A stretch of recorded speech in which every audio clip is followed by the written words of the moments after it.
हिमपात डाँडा काटेर कहाँ जान लाग्यो सारङ्गी दाइ पिरतीको भाका बोकेर।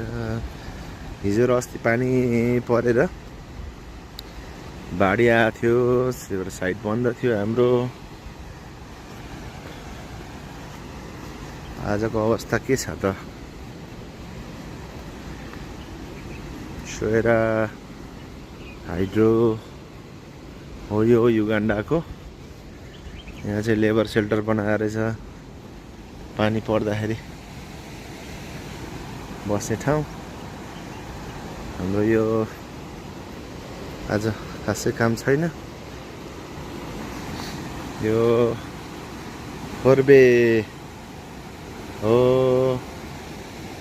यहाँबाट पेनिस्टक सुरु हुन्छ। यो फोरबे आज डन्डी बाँधेको रहन्छ।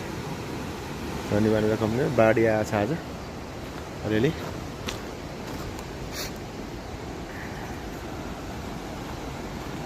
फोरबे इनलेट ढलान भइसक्यो।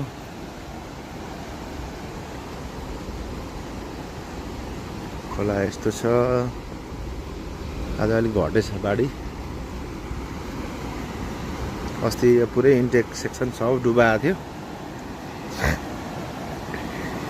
आज घटेछ पानी। अस्ति यहाँ पुरै डुबान थियो,